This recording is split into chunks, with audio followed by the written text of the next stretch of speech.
Good afternoon, Warriors. It's Juggernaut here.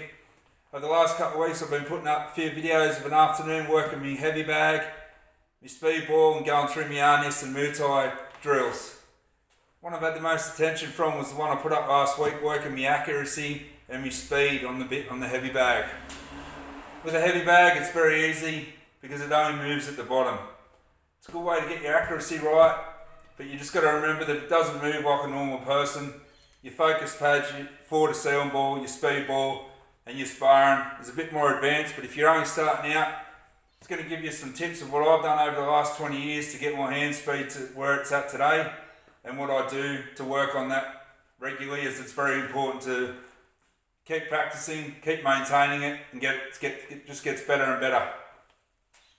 So what I like to do is I don't worry about anything else other than there's 4 things we worry about in my style of martial arts.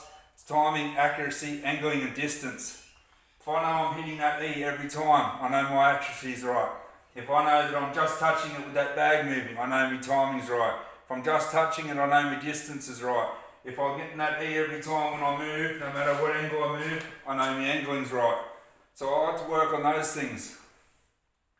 When I'm working on my speed, I don't worry about power. I don't worry about moving forward into the punch like you would if you wanted to put a power shot in, which is something you can work on later on.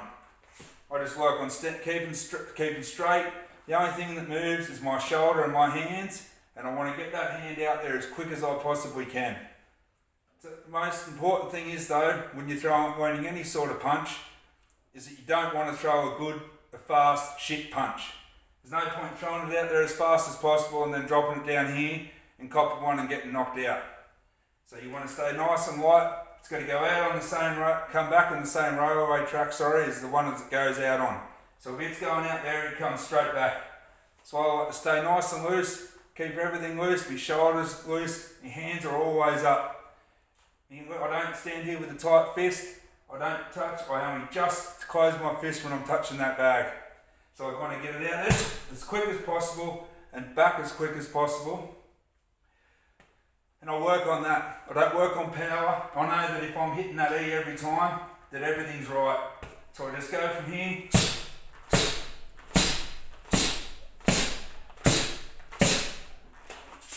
Sit that however many times, and I know that it was exactly the same spot every time. I was only just nicking the bag. So try this at home. Keep your hands up. Don't worry about moving your feet. Don't worry about power. Everyone wants to throw that one punch to knock someone out. But there's a lot more spectacular ways of knocking someone out. Nice, quick. Get that hand speed up. Work on your power later on, then you work on putting it all together. So I hope this works for you. Let me know how you go with it. It's my first one. Thanks for watching. Leave your comments down below if you liked it. Thank you. If you don't, that's cool too. Hope you all have a great afternoon. Stay strong, stay focused, and remember, you're all warriors.